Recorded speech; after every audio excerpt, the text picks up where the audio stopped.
여러분은 아직도 버리지 못하고 있습니까? 70세가 넘었는데도 붙들고 계십니까? 놓지 못하고 계십니까? 이제 버리십시오. 과감하게 버리십시오. 평생 지켜온 것들이 있습니다. 놓지 못한 것들이 있습니다. 소중하다고 생각한 것들이 있습니다.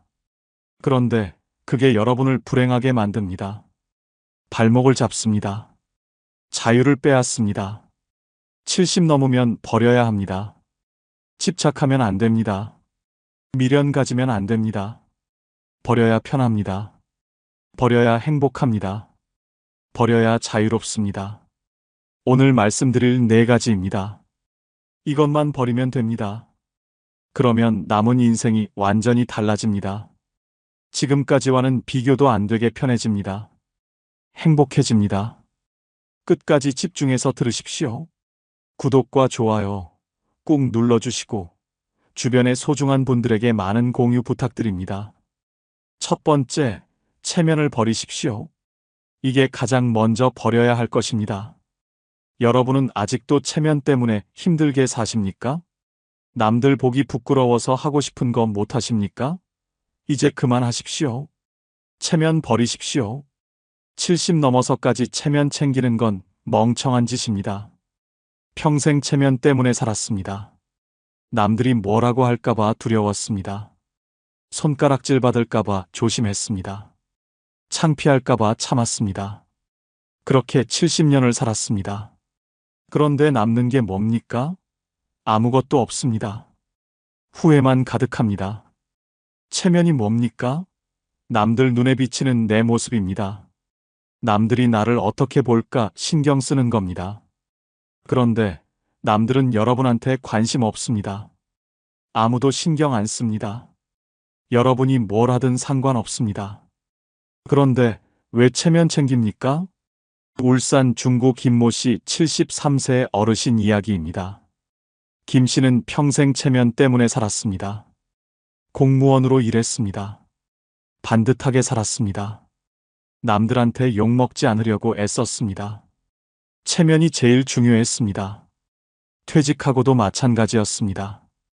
이웃들 눈치 봤습니다. 친척들 눈치 봤습니다. 허름한 옷 못 입었습니다. 싼 식당 못 갔습니다. 시장에서 깎는 것도 창피했습니다. 체면 때문에 돈 많이 썼습니다. 스트레스 많이 받았습니다. 72세 되던 해 김 씨는 아팠습니다. 암 진단 받았습니다. 초기였습니다. 수술하면 완치 가능했습니다. 의사가 말했습니다. 6개월 시한부 선고는 아니지만 언제 어떻게 될지 모른다고 했습니다. 김 씨는 충격받았습니다. 병원 침대에 누워서 생각했습니다. 내가 뭐 하려고 이렇게 살았나? 체면 지킨다고 평생 고생했는데 남는 게 뭔가? 아무것도 없었습니다. 하고 싶었던 것도 못 해봤습니다. 먹고 싶었던 것도 못 먹어봤습니다. 가고 싶었던 곳도 못 가봤습니다. 다 체면 때문이었습니다. 김 씨는 결심했습니다. 수술받고 퇴원하면 체면 버리고 살겠다고 다짐했습니다. 남은 인생 마음대로 살겠다고 결심했습니다. 수술 성공했습니다. 퇴원했습니다. 김 씨는 완전히 달라졌습니다. 하고 싶었던 일 시작했습니다. 댄스 학원 등록했습니다. 73세에 춤을 배웁니다. 이웃들이 수군거렸습니다. 나이가 못한다고 했습니다. 김 씨는 신경 안 썼습니다. 춤추는 게 즐거웠습니다. 그걸로 충분했습니다. 옷도 바꿨습니다. 밝은 색 옷 샀습니다. 편한 옷 입었습니다. 친척들이 뭐라고 했습니다. 김 씨는 웃었습니다. 내 돈으로 내가 입는데 무슨 상관이냐고 말했습니다. 식당도 마음대로 갔습니다. 비싼 곳도 가고 싼 곳도 갔습니다. 분식집도 갔습니다. 포장마차도 갔습니다. 체면 안 챙겼습니다. 먹고 싶은 거 먹었습니다. 행복했습니다. 시장에서 깎았습니다. 1,000원이라도 깎았습니다. 창피하지 않았습니다. 당당했습니다. 아끼는 게 미덕이었습니다. 체면 때문에 손해보는 게 멍청한 짓이었습니다. 여러분은 어떻습니까? 아직도 체면 챙기십니까? 남들이 뭐라고 할까봐 두렵습니까? 손가락질 받을까봐 조심하십니까? 그게 뭐가 중요합니까? 70 넘었는데 아직도 남의 눈치 봅니까? 체면 버리십시오.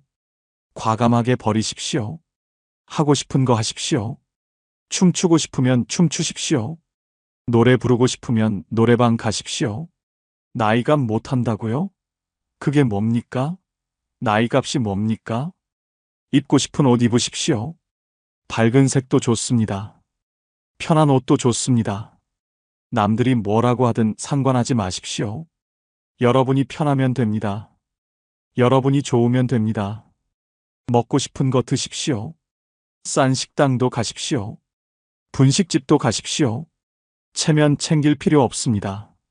맛있으면 됩니다. 즐거우면 됩니다. 깎으십시오. 시장에서 깎으십시오. 가게에서 깎으십시오. 창피한 거 아닙니다. 현명한 겁니다. 아끼는 겁니다. 당당하게 하십시오. 남의 평가에서 자유로워지십시오. 좋은 사람이라는 소리 들으려고 애쓰지 마십시오. 나쁜 사람이라는 소리 들어도 괜찮습니다. 중요한 건 여러분이 행복한가입니다. 김 씨는 지금 74세입니다. 매일 춤춥니다. 밝은 옷 입습니다. 하고 싶은 거 다 합니다. 남의 눈치 안 봅니다. 행복합니다. 건강도 좋아졌습니다. 암도 재발 안 했습니다. 체면 버리고 스트레스 없어지니까 몸도 좋아졌습니다. 김 씨는 말합니다. 체면 버리길 정말 잘했다고 합니다. 73세에 깨달아서 다행이라고 합니다. 진작 버릴 걸 그랬다고 후회합니다. 여러분은 지금 당장 버리라고 조언합니다. 체면은 짐입니다. 무거운 짐입니다. 여러분을 짓누릅니다. 자유를 빼앗습니다. 행복을 가로막습니다. 지금 당장 내려놓으십시오. 버리십시오. 가볍게 사십시오. 70 넘어서까지 체면 챙기는 건 시간 낭비입니다. 에너지 낭비입니다. 인생 낭비입니다. 남은 인생 얼마 안 남았습니다. 체면 챙길 시간 없습니다. 하고 싶은 거 하며 살아야 합니다. 여러분, 오늘부터 체면 버리십시오. 남의 눈치 보지 마십시오. 마음대로 사십시오. 자유롭게 사십시오. 행복하게 사십시오. 그게 70세 넘어 가장 먼저 버려야 할 것입니다. 명심하십시오. 두 번째, 과거의 후회를 버리십시오. 이게 두 번째로 버려야 할 것입니다. 여러분은 아직도 과거를 붙들고 계십니까? 그때 그렇게 할 걸 후회하십니까? 그때 그렇게 하지 말 걸 후회하십니까? 이제 그만하십시오. 과거 버리십시오. 70 넘어서까지 후회하며 사는 건 인생 낭비입니다. 과거는 바꿀 수 없습니다. 아무리 후회해도 돌아가지 못합니다. 다시 선택할 수 없습니다. 그런데 왜 붙들고 있습니까? 후회한다고 뭐가 달라집니까? 아무것도 달라지지 않습니다. 그냥 현재만 불행해집니다. 그때 그 선택 안 했으면 어땠을까? 그때 그 사람 만났으면 어땠을까? 그때 그 직업 선택했으면 어땠을까? 이런 생각해봤자 소용없습니다. 시간 낭비입니다. 에너지 낭비입니다. 현재를 망칩니다. 전주 덕진구 이모 씨 75세 어르신 이야기입니다. 이 씨는 평생 후회하며 살았습니다. 젊었을 때 사업 기회가 있었습니다. 친구가 같이 하자고 했습니다. 이 씨는 안정적인 직장을 선택했습니다. 친구는 사업으로 크게 성공했습니다. 이 씨는 평생 후회했습니다. 그때 친구 따라갔으면 나도 부자 됐을 거라고 생각했습니다. 직장 생활하며 힘들 때마다 그 생각했습니다. 월급 받을 때마다 후회했습니다. 친구 만날 때마다 비교했습니다. 자기 인생이 실패작처럼 느껴졌습니다. 퇴직하고 나서도 똑같았습니다. 70세가 넘었는데도 그때 그 선택 후회했습니다. 밤에 잠 못 잤습니다. 만약에 그랬다면 만약에 그랬다면 생각만 했습니다. 우울해졌습니다. 화도 났습니다. 자기 자신한테 화났습니다. 가족들도 힘들었습니다. 이 씨는 자주 말했습니다. 그때 그렇게 했으면 우리 잘 살았을 거라고 했습니다. 아내는 지겹다고 했습니다. 자식들도 짜증냈습니다. 이미 지난 일인데 왜 계속 그러냐고 했습니다. 이 씨는 외로워졌습니다. 74세 되던 해 이 씨는 친구 장례식장에 갔습니다. 성공한 그 친구였습니다. 암으로 세상 떠났습니다. 60대 초반부터 아팠습니다. 10년 넘게 투병했습니다. 돈은 많았지만 건강 잃었습니다. 행복하지 않았습니다. 이 씨는 충격받았습니다. 그동안 부러워한 친구가 사실은 불행했습니다. 돈 많다고 다 행복한 게 아니었습니다. 이 씨는 깨달았습니다. 내 선택이 잘못된 게 아니었습니다. 그냥 다른 길이었을 뿐입니다. 이 씨는 돌아봤습니다. 자기 인생을 찬찬히 돌아봤습니다. 안정적인 직장 생활했습니다. 가족과 시간 보냈습니다. 자식들 잘 키웠습니다. 건강하게 늙었습니다. 나쁘지 않았습니다. 오히려 좋았습니다. 감사할 일이었습니다. 이 씨는 후회를 버렸습니다. 과거를 놓았습니다. 그때 그 선택도 괜찮았다고 인정했습니다. 최선을 다했다고 인정했습니다. 더 이상 만약에 라는 생각 안 했습니다. 현재에 집중했습니다. 신기한 일이 일어났습니다. 마음이 편해졌습니다. 잠도 잘 왔습니다. 우울함도 사라졌습니다. 화도 안 났습니다. 웃을 수 있었습니다. 가족들도 좋아했습니다. 관계가 좋아졌습니다. 여러분은 어떻습니까? 아직도 과거 붙들고 계십니까? 그때 그 선택 후회하십니까? 그때 그 사람한테 그렇게 할 걸 후회하십니까? 그만하십시오. 소용없습니다. 바꿀 수 없습니다. 과거를 버리십시오. 후회를 놓으십시오. 그때 그 선택도 최선이었습니다. 그때는 그게 맞다고 생각했습니다. 최선을 다했습니다. 인정하십시오. 용서하십시오. 자기 자신을 용서하십시오. 만약에 라는 생각하지 마십시오. 그랬으면 어땠을까 생각하지 마십시오. 의미 없습니다. 시간 낭비입니다. 그 시간에 현재 즐기십시오. 오늘을 사십시오. 후회는 독입니다. 마음을 병들게 합니다. 몸도 병들게 합니다. 우울하게 만듭니다. 화나게 만듭니다. 건강 해칩니다. 관계 망칩니다. 버려야 합니다. 감사하십시오. 지금까지 살아온 것에 감사하십시오. 여기까지 온 것에 감사하십시오. 건강한 것에 감사하십시오. 가족 있는 것에 감사하십시오. 후회 대신 감사하십시오. 현재에 집중하십시오. 과거는 지나갔습니다. 미래는 아직 안 왔습니다. 지금 이 순간만 있습니다. 오늘만 있습니다. 오늘을 즐기십시오. 현재를 사십시오. 이 씨는 지금 76세입니다. 과거 후회 안 합니다. 현재에 만족합니다. 감사하며 삽니다. 매일 산책합니다. 친구들 만납니다. 웃습니다. 행복합니다. 과거 버리니까 현재가 행복해졌습니다. 이 씨는 말합니다. 후회 버리길 정말 잘했다고 합니다. 74세에 깨달아서 다행이라고 합니다. 진작 버릴 걸 그랬다고 말합니다. 여러분도 지금 당장 버리라고 조언합니다. 과거는 무거운 짐입니다. 여러분을 끌어내립니다. 앞으로 못 가게 합니다.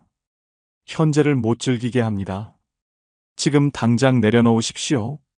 버리십시오. 가볍게 사십시오. 70 넘어서까지 후회하며 사는 건 인생 낭비입니다. 시간 낭비입니다. 남은 인생 얼마 안 남았습니다. 후회할 시간 없습니다. 즐길 시간도 부족합니다. 현재를 살아야 합니다. 여러분, 오늘부터 과거 버리십시오. 후회 놓으십시오. 현재에 집중하십시오. 감사하며 사십시오. 행복하게 사십시오. 그게 70세 넘어 두 번째로 버려야 할 것입니다. 명심하십시오. 세 번째, 건강염려증을 버리십시오. 이게 세 번째로 버려야 할 것입니다. 여러분은 하루 종일 병 걱정하십니까? 조금만 아파도 큰 병 걸렸다고 생각하십니까? 병원만 다니십니까? 이제 그만하십시오. 건강염려증 버리십시오. 70 넘어서까지 병 걱정만 하며 사는 건 불행의 지름길입니다. 물론 건강은 중요합니다. 관리해야 합니다. 하지만 과도한 걱정은 독입니다. 오히려 병 만듭니다. 스트레스 받습니다. 불안해집니다. 우울해집니다. 삶의 질이 떨어집니다. 이게 더 큰 문제입니다. 창원 성산구 한모 씨 72세 어르신 이야기입니다. 한 씨는 건강염려증이 심했습니다. 하루에 몇 번씩 혈압 쟀습니다. 혈당도 수시로 체크했습니다. 조금만 어지러워도 뇌졸중 걱정했습니다. 가슴 답답하면 심장마비 걱정했습니다. 병원을 달고 살았습니다. 일주일에 3번은 병원 갔습니다. 내과, 정형외과, 신경과 안 가본 과가 없었습니다. 검사도 자주 받았습니다. CT도 찍고 MRI도 찍었습니다. 한 달에 병원비로 100만 원 넘게 썼습니다. 약도 엄청났습니다. 혈압약, 당뇨약, 콜레스테롤약 기본입니다. 거기에 영양제, 건강보조식품까지 먹었습니다. 하루에 먹는 약이 20알 넘었습니다. 약 먹는 게 일이었습니다. 그런데 정작 한 씨는 불행했습니다. 매일 병 걱정했습니다. 불안했습니다. 잠도 못 잤습니다. 친구 만나는 것도 귀찮았습니다. 여행도 못 갔습니다. 병 걱정 때문에 아무것도 못했습니다. 집에만 있었습니다. 가족들도 지쳤습니다. 한 씨는 가족들한테 자주 호소했습니다. 어디가 아프다고, 죽을 것 같다고 말했습니다. 처음에는 걱정했습니다. 나중에는 믿지 않았습니다.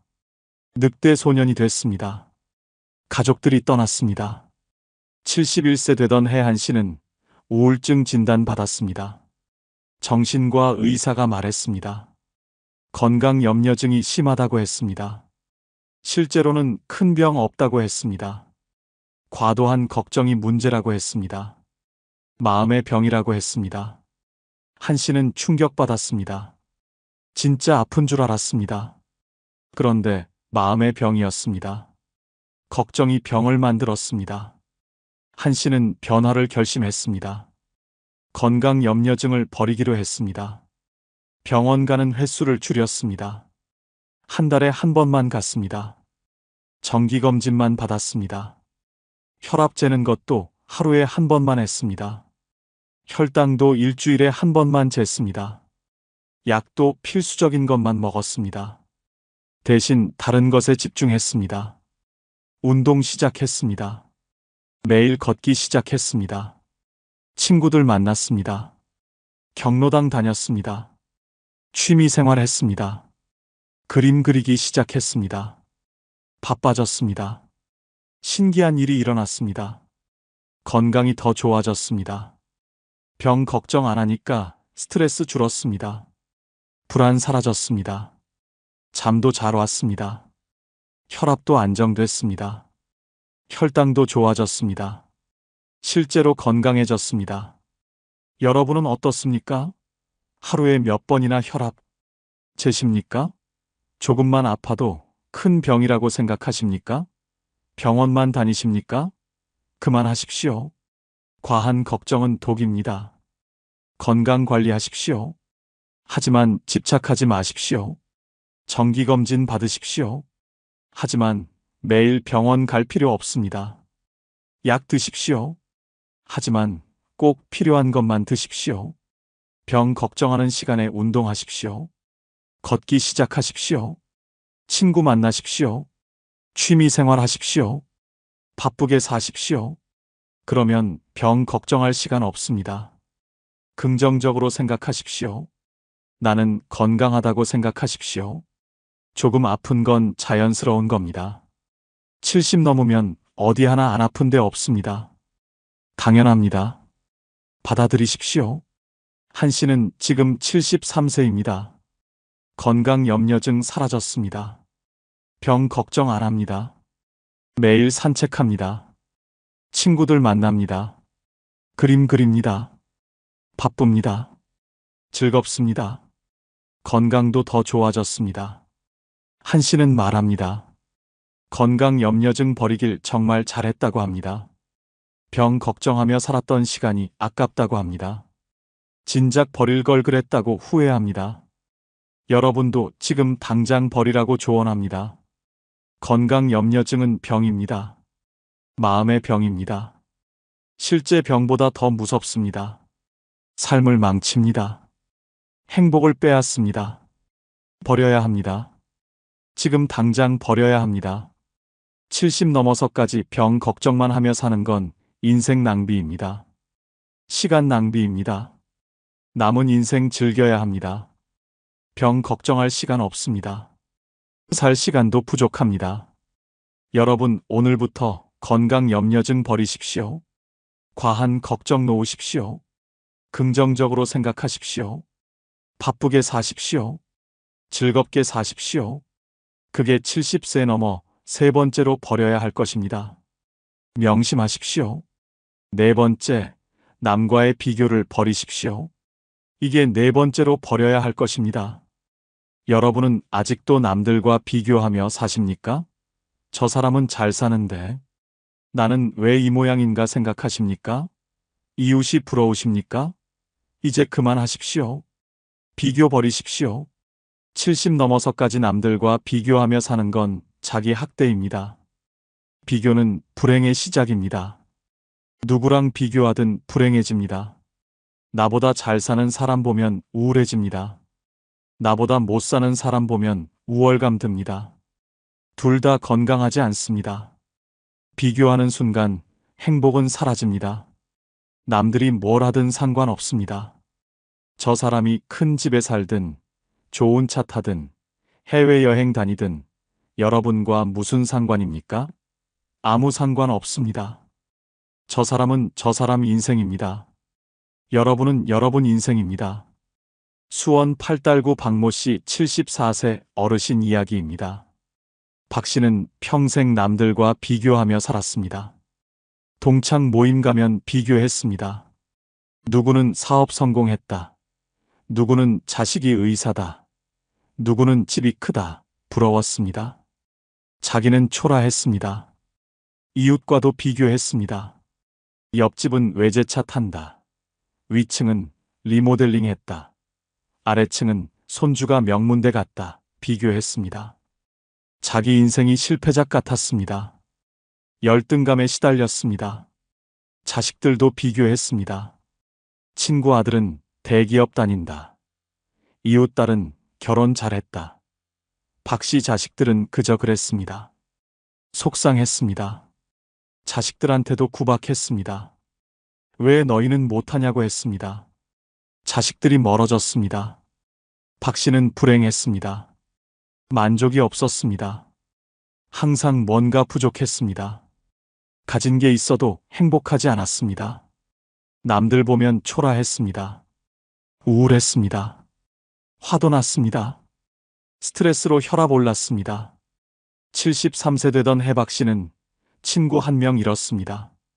부러워하던 친구였습니다. 사업 성공한 친구였습니다. 심장마비로 갑자기 세상 떠났습니다. 장례식장에서 박 씨는 생각했습니다. 돈 많아도 죽는구나. 성공해도 끝이구나.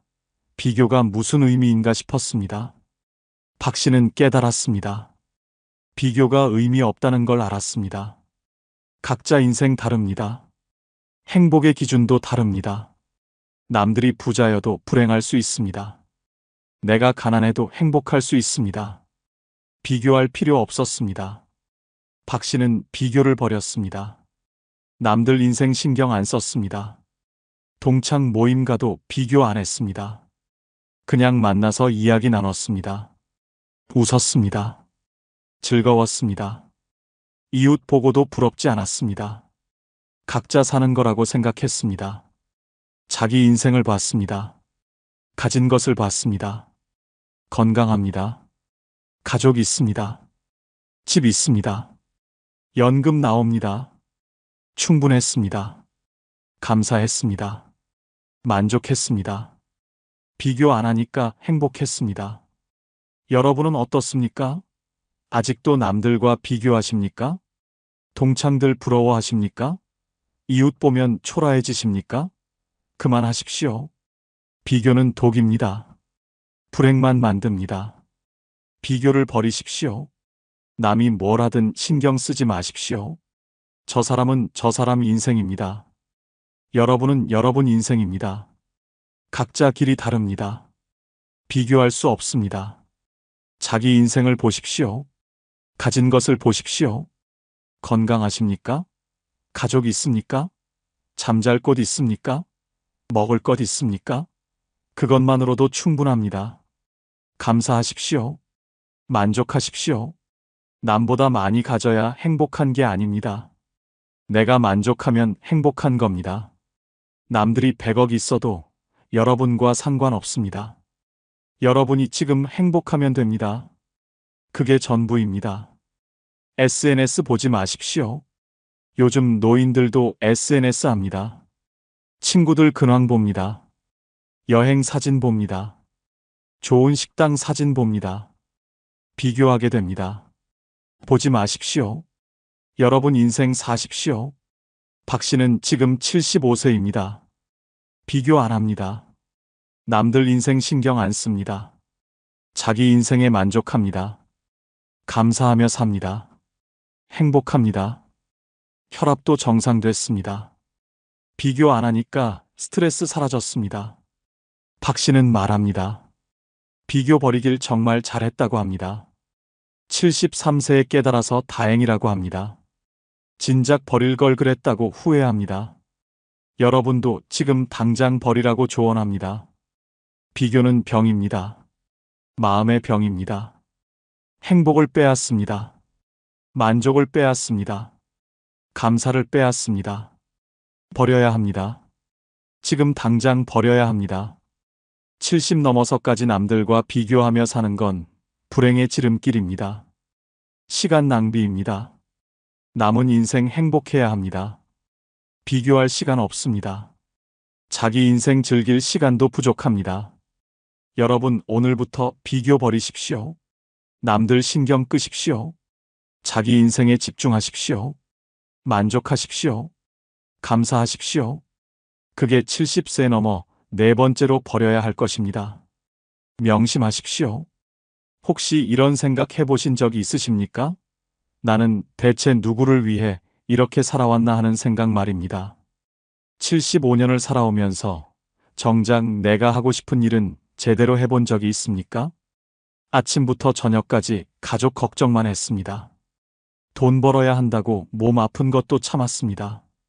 자식들 뒷바라지 한답시고 내 꿈은 포기했습니다. 이웃 사람들한테 뭐라고 할까봐 하고 싶은 말도 삼켰습니다. 그렇게 75년을 살았는데 지금 내 곁에 남은 건 뭡니까? 이제는 정말 달라져야 하지 않겠습니까? 75세부터는 오로지 나만을 위해 살아야 합니다. 남은 시간이 그렇게 많지 않습니다. 오늘 제가 알려드리는 방법들만 따라 하십시오. 여러분의 남은 인생이 지금까지와는 완전히 다른 모습으로 바뀔 겁니다. 어렵지 않습니다. 구독과 좋아요 꾹 눌러주시고 주변의 소중한 분들에게 많은 공유 부탁드립니다. 75부터는 모든 걸 정리하고 사십시오. 이게 첫 번째입니다. 여러분 집에는 물건이 얼마나 많습니까? 안 쓰는 물건, 안 입는 옷, 안 보는 책이 가득 쌓여 있지는 않습니까? 75가 넘으면 쌓을 게 아니라 버려야 합니다. 젊을 때는 모았습니다. 언젠가 쓸 거라고 모았습니다. 아까워서 못 버렸습니다. 하지만 75가 넘으면 다릅니다. 이제는 버릴 때입니다. 정리할 때입니다. 가볍게 살아야 합니다. 창원 성산구에 사시는 배모 씨, 78세 어르신의 놀라운 이야기입니다. 배 씨는 75세까지 물건을 모으며 살았습니다. 집은 물건으로 가득 찼습니다. 옷장에는 30년 전 옷이 있었습니다. 신발장에는 안 신는 신발이 수십 켤레였습니다. 창고에는 뭐가 있는지도 모를 정도로 물건이 쌓였습니다. 배 씨 자녀들이 걱정했습니다. 집 정리 좀 하라고 말했습니다. 물건 버리라고 했습니다. 하지만 배 씨는 거부했습니다. 다 필요한 거라고, 언젠가 쓸 거라고 주장했습니다. 물건 하나하나가 추억이라고 말했습니다. 75세 생일날 배 씨는 문득 깨달았습니다. 이 많은 물건을 앞으로 언제 쓸 것인가? 내가 죽으면 자녀들이 다 버릴 텐데. 왜 붙잡고 있나? 이런 생각이 들었습니다. 그날부터 배 씨는 정리를 시작했습니다. 배 씨는 매일 조금씩 버렸습니다. 30년 전 옷을 버렸습니다. 안 신는 신발을 버렸습니다. 깨진 그릇, 고장난 전자제품, 읽지 않는 책 다 버렸습니다. 처음에는 아까웠습니다. 하지만 버리고 나니 시원했습니다. 1년 동안 배 씨는 집에 있던 물건의 절반을 버렸습니다. 집이 넓어졌습니다. 청소하기 편해졌습니다. 찾는 것도 쉬워졌습니다. 무엇보다 마음이 가벼워졌습니다. 물건의 매인 삶에서 자유로워졌습니다. 지금 배 씨는 정말 필요한 것만 가지고 삽니다. 옷은 계절마다 몇 벌씩만 있습니다. 신발은 2켤레면 충분합니다. 집은 깔끔합니다. 배 씨는 말합니다. 75가 넘으면 버리는 게 사는 거라고 말입니다. 여러분은 어떻습니까? 집에 물건이 넘쳐납니까? 언제 쓸지도 모르는 물건을 쌓아두고 계십니까? 옷장에 안 입는 옷이 가득합니까? 이제 버리십시오. 75가 넘으면 정리할 때입니다. 안 입는 옷을 버리십시오. 1년 동안 한 번도 안 입었으면 앞으로도 안 입습니다. 유행 지난 옷, 안 맞는 옷, 낡은 옷 다 버리십시오. 아깝다고요?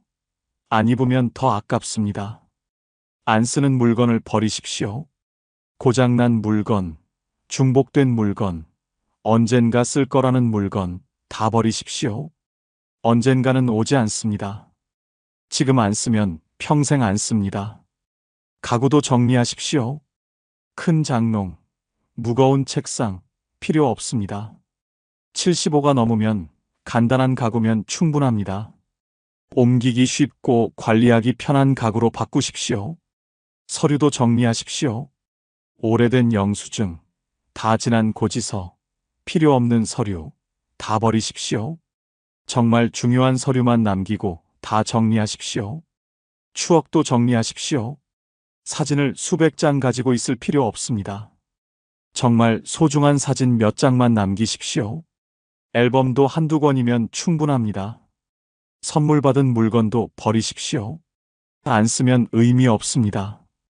받은 마음만 간직하고 물건은 버리십시오. 주신 분도 여러분이 안 쓰는 걸 보면 오히려 미안해합니다. 정리하면 마음이 편합니다. 물건에 얽매이지 않습니다. 청소하기 쉽습니다. 이사하기도 편합니다. 나중에 자녀들에게 짐을 안 남깁니다. 자녀에게 물어보십시오. 이 물건 나중에 가져갈 거냐고 물으십시오. 안 가져간다고 하면 지금 버리십시오. 물려줄 것도 없습니다. 자녀들은 부모 물건 안 가져갑니다. 기부하십시오. 버리기 아까우면 필요한 사람에게 주십시오. 옷, 가구, 책, 기부할 곳 많습니다. 버리는 것보다 기부하는 게 마음 편합니다. 75부터는 가볍게 사십시오.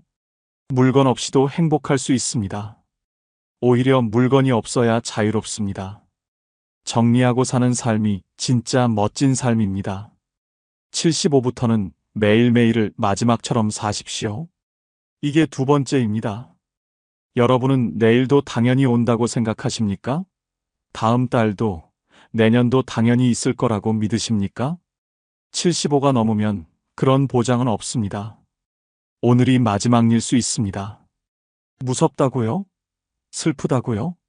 아닙니다. 오히려 자유롭습니다. 내일이 없다고 생각하면 오늘을 허투루 보낼 수 없습니다. 하고 싶은 걸 미루지 않습니다.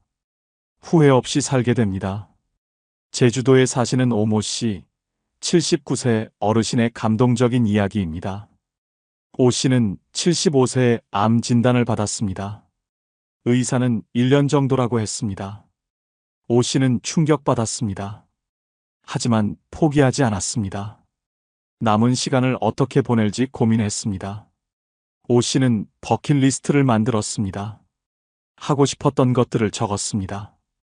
제주도 한 바퀴 돌기, 손주들과 여행 가기, 옛 친구들 만나기, 바다에서 수영하기, 이런 것들이었습니다. 거창한 게 아니었습니다. 소박한 것들이었습니다. 오 씨는 매일 리스트를 보며 하나씩 실천했습니다. 제주도 구석구석을 다녔습니다. 손주들과 제주 여행을 했습니다. 30년 만에 고향 친구를 만났습니다. 바다에 들어가 수영도 했습니다. 매일이 선물 같았습니다. 1년이 지났습니다. 오 씨는 아직 살아 있었습니다. 기적이 일어났습니다. 암이 사라졌습니다. 의사도 놀랐습니다. 오 씨는 웃으며 말했습니다. 매일 행복하게 살았더니 병도 도망갔다고 말입니다. 지금 오 씨는 79세입니다. 여전히 매일을 마지막처럼 삽니다. 하고 싶은 건 미루지 않습니다. 보고 싶은 사람은 바로 만납니다. 먹고 싶은 거 먹고 가고 싶은 곳 갑니다. 오 씨는 말합니다.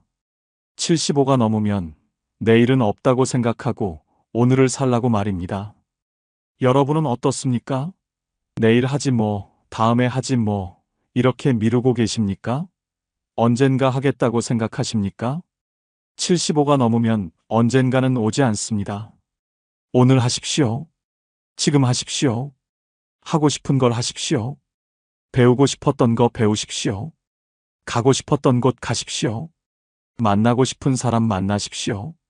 내일로 미루지 마십시오. 오늘이 마지막이라고 생각하십시오. 사랑한다고 말하십시오. 자녀에게, 손주에게, 친구에게 사랑한다고 말하십시오. 고맙다고 말하십시오. 미안하다고 말하십시오. 표현하지 않으면 후회합니다. 오늘 말하십시오. 화해하십시오. 사이 안 좋은 사람이 있습니까? 화해하십시오. 자존심 버리십시오. 먼저 손 내미십시오. 75가 넘어서까지 원수 지고 살 필요 없습니다. 용서하십시오. 여러분에게 상처 준 사람을 용서하십시오. 미움 갖고 사는 건 피곤합니다. 용서하면 마음이 편해집니다. 용서는 상대를 위한 게 아니라 여러분을 위한 겁니다. 후회를 정리하십시오. 과거의 후회를 내려놓으십시오. 이미 지나간 일입니다. 돌이킬 수 없습니다. 후회하느라 오늘을 낭비하지 마십시오. 감사하십시오. 오늘 하루 살아있는 것에 감사하십시오. 밥 먹을 수 있는 것, 걸을 수 있는 것, 볼 수 있는 것, 모든 게 감사한 일입니다. 당연한 게 없습니다. 웃으십시오. 매일 웃으십시오. 웃을 일이 없어도 웃으십시오. 웃으면 행복해집니다. 행복해서 웃는 게 아니라 웃어서 행복한 겁니다. 사진을 찍으십시오. 오늘의 순간을 기록하십시오. 손주와 함께, 친구와 함께 사진을 찍으십시오. 추억을 만드십시오. 나중에 보면 행복합니다. 선물을 주십시오. 주변 사람들에게 선물을 주십시오. 비싼 거 아니어도 됩니다. 작은 선물, 따뜻한 말 한마디도 선물입니다. 주는 것이 받는 것보다 행복합니다. 매일 아침 감사 기도를 하십시오. 오늘 하루를 주셔서 감사하다고, 건강하게 해주셔서 감사하다고 기도하십시오. 신앙이 없어도 괜찮습니다. 그냥 감사하다고 말하십시오. 저녁에는 오늘을 돌아보십시오. 오늘 뭐 했는지, 누구 만났는지, 무엇을 느꼈는지 돌아보십시오. 후회 없는 하루였는지 스스로에게 물어보십시오. 75부터는 매일이 보너스입니다. 오늘 하루가 선물입니다. 내일은 모릅니다. 하지만 오늘은 확실합니다. 오늘을 최선을 다해 사십시오. 매일매일을 마지막처럼, 그러면서도 내일을 기대하며 사십시오. 75부터는 체면 따위 다 버리십시오. 이게 세 번째입니다. 여러분은 아직도 남들 시선 신경 쓰십니까? 남들이 뭐라고 할까봐 못하는 게 있습니까? 75가 넘으면 체면이 뭐가 중요합니까? 남은 인생 남 눈치 보며 살 겁니까? 평생 체면 지키며 살았습니다. 남들 보기 부끄럽지 않게 살았습니다. 창피한 일 안 하려고 조심했습니다. 하지만 75가 넘으면 다릅니다. 이제는 체면 버릴 때입니다. 하고 싶은 대로 살 때입니다. 천안 동남구에 사시는 신모 씨, 77세 어르신의 통쾌한 이야기입니다. 신 씨는 평생 체면을 중시하며 살았습니다. 교사였던 신 씨는 항상 단정하게 옷을 입었습니다. 말투도 조심했습니다. 남들에게 모범이 되려고 노력했습니다. 퇴직 후에도 마찬가지였습니다. 신 씨는 하고 싶은 게 있었습니다. 댄스를 배우고 싶었습니다. 젊었을 때부터 춤추는 걸 좋아했습니다. 하지만 못했습니다. 교사가 춤추면 품이 없어 보인다고 생각했습니다. 퇴직 후에도 주저했습니다. 나이 들어서 춤추면 창피하다고 생각했습니다. 75세 되던 해, 신 씨는 결심했습니다. 이제 남은 인생 얼마 안 남았는데 체면 따지다 죽을 수는 없다고 생각했습니다. 댄스 학원에 등록했습니다. 처음 가는 날 정말 떨렸습니다. 손주뻘 되는 젊은 사람들 사이에서 춤추는 게 부끄러웠습니다. 하지만 막상 춰보니 행복했습니다. 음악에 맞춰 몸을 움직이니 살아있는 느낌이었습니다. 땀을 흘리니 기분이 좋았습니다. 젊은 사람들도 응원해 줬습니다. 나이 들어서 춤추는 거 멋있다고, 존경한다고 말해줬습니다. 신 씨는 댄스에 빠졌습니다. 일주일에 3번씩 학원에 갔습니다. 발표회에도 나갔습니다. 무대에 서서 춤을 췄습니다. 친구들이 놀랐습니다. 나이감 못한다고, 창피하지 않냐고 말했습니다. 신 씨는 웃으며 대답했습니다. 창피한 게 뭐가 있냐고, 행복한데 뭐가 문제냐고 말입니다. 지금 신 씨는 댄스 강사입니다. 경로당에서 어르신들에게 춤을 가르칩니다. 77세에 새로운 인생을 시작했습니다. 신 씨는 말합니다. 75가 넘으면 체면 따위 버리고 하고 싶은 거 다 하라고 말입니다. 여러분은 어떻습니까? 아직도 남들 눈치 보고 계십니까?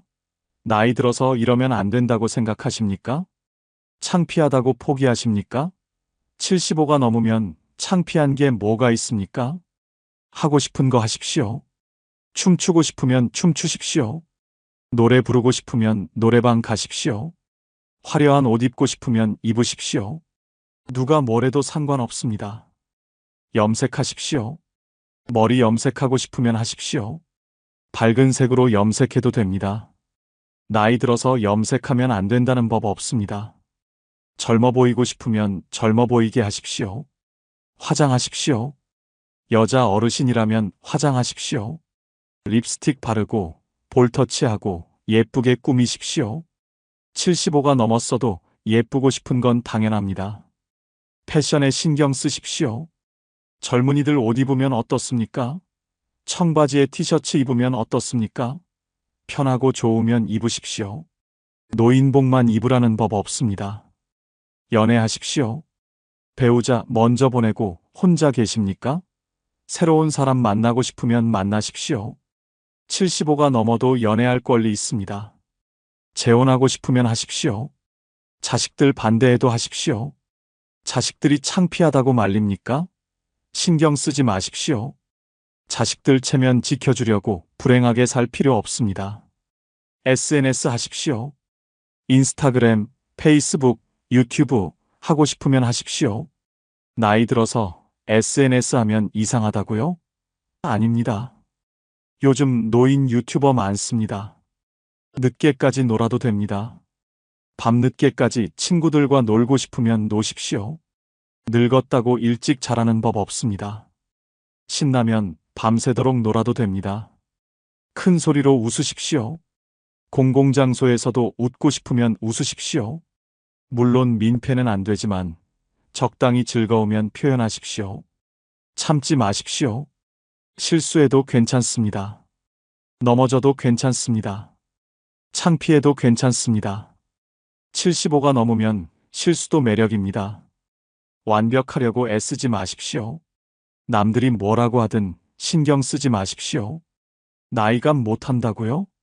그래서 어쩔 건데요? 비웃는 사람은 그냥 불쌍한 사람입니다. 여러분 행복을 모르는 사람입니다. 75부터는 자유롭게 사십시오. 체면, 품위, 나이가 다 필요 없습니다. 하고 싶은 거 하고, 입고 싶은 거 입고, 가고 싶은 곳 가십시오. 체면 버리는 순간 진짜 인생이 시작됩니다. 75부터는 혼자 있는 시간을 즐기십시오. 이게 네 번째입니다. 여러분은 혼자 있으면 외롭습니까? 누군가와 항상 함께 있어야 안심되십니까? 75가 넘으면 혼자 있는 법을 알아야 합니다. 혼자여도 행복할 줄 알아야 합니다. 젊을 때는 누군가와 함께였습니다. 가족이 있었습니다. 친구가 있었습니다. 하지만 75가 넘으면 달라집니다. 배우자가 먼저 갑니다. 친구들도 하나둘 떠납니다. 결국 혼자 남습니다. 혼자 있는 걸 두려워하면 불행해집니다. 전주 완산구에 사시는 권모 씨, 78세 어르신의 특별한 이야기입니다. 권 씨는 3년 전 아내를 먼저 보냈습니다. 55년을 함께 산 아내였습니다. 아내가 떠난 후 권 씨는 무너졌습니다. 혼자 있는 게 너무 힘들었습니다. 권 씨는 혼자 있을 수 없었습니다. 아침부터 저녁까지 밖에서 시간을 보냈습니다. 경로당, 복지관, 카페, 어디든 갔습니다. 하지만 피곤했습니다. 권 씨는 깨달았습니다. 혼자 있는 법을 배워야 한다고 생각했습니다. 76세 되던 해, 권 씨는 시도했습니다. 집에서 혼자 하루를 보내보기로 했습니다. 처음에는 정말 힘들었습니다. 하지만 참았습니다. 권 씨는 혼자 할 수 있는 일을 찾았습니다. 책을 읽기 시작했습니다. 빠져들었습니다. 외롭지 않았습니다. 권 씨는 글도 쓰기 시작했습니다. 자기 인생 이야기를 적었습니다. 아내와의 추억을 글로 남겼습니다. 혼자 있는 시간이 소중해졌습니다. 지금 권 씨는 혼자 있는 시간을 즐깁니다. 권 씨는 말합니다. 75가 넘으면 혼자 있는 법을 배워야 한다고 말입니다. 여러분은 어떻습니까? 혼자 있으면 견딜 수 없습니까? 외로움이 두렵습니까? 75가 넘으면 혼자여도 괜찮다는 걸 깨달아야 합니다. 혼자 밥 먹는 연습을 하십시오. 혼자 식당에 가십시오. 처음엔 어색합니다. 하지만 익숙해지면 편합니다. 혼자만의 취미를 가지십시오. 독서, 글쓰기, 그림 그리기, 혼자 할 수 있는 취미를 가지십시오. 명상하십시오. 하루 10분이라도 조용히 앉아 있으십시오. 마음이 평화로워집니다. 일기를 쓰십시오. 매일 저녁 오늘 하루를 돌아보며 일기를 쓰십시오. 고독과 외로움을 구별하십시오. 외로움은 고통입니다. 하지만 고독은 선택입니다. 혼자 있고 싶어서 혼자 있는 것, 이게 고독입니다. 고독을 즐길 줄 아는 사람이 진짜 어른입니다. 혼자여도 괜찮다는 걸 깨달으십시오. 혼자여도 행복할 수 있습니다. 75부터는 혼자 있는 법을 배우십시오. 고독을 친구로 삼으십시오. 혼자여도 행복한 사람이 진짜 자유로운 사람입니다. 75부터는 웃으며 떠날 준비를 하십시오. 이게 5번째입니다. 여러분은 죽음을 생각해 보셨습니까? 두렵습니까? 슬픕니까? 75가 넘으면 죽음을 받아들여야 합니다. 피할 수 없다면 준비하십시오. 웃으며 떠날 준비를 하십시오. 죽음은 끝이 아닙니다. 인생의 완성입니다. 아름답게 마무리해야 합니다. 준비 없이 떠나면 남는 사람들이 힘듭니다. 준비하고 떠나면 모두가 편안합니다. 부산 해운대에 사시는 이모 씨, 81세 어르신의 아름다운 이야기입니다. 이 씨는 75세부터 떠날 준비를 시작했습니다. 유언장을 썼습니다. 재산을 어떻게 나눌지 정했습니다. 장례는 어떻게 치를지 정했습니다. 자녀들에게 미리 알려줬습니다. 이 씨는 사진도 준비했습니다. 영정사진으로 쓸 사진을 직접 골랐습니다. 환하게 웃는 사진을 골랐습니다. 자녀들에게 이 사진 쓰라고 미리 줬습니다. 자녀들은 처음엔 당황했습니다. 하지만 이 씨는 웃으며 말했습니다. 미리 준비하는 게 자녀들을 위한 배려라고 말입니다. 이 씨는 하고 싶은 것들을 다 했습니다. 여행도 갔습니다. 친구들도 만났습니다. 화해해야 할 사람과 화해했습니다. 미안하다고 말해야 할 사람에게 사과했습니다. 후회 없이 살았습니다. 지금 이 씨는 81세입니다. 언제 떠나도 괜찮다고 말합니다. 준비는 다 됐다고 말합니다. 두렵지 않다고 말합니다. 오히려 평화롭다고 말합니다. 이 씨는 말합니다. 75가 넘으면 웃으며 떠날 준비를 하라고. 그게 마지막 책임이라고 말입니다. 여러분은 어떻습니까?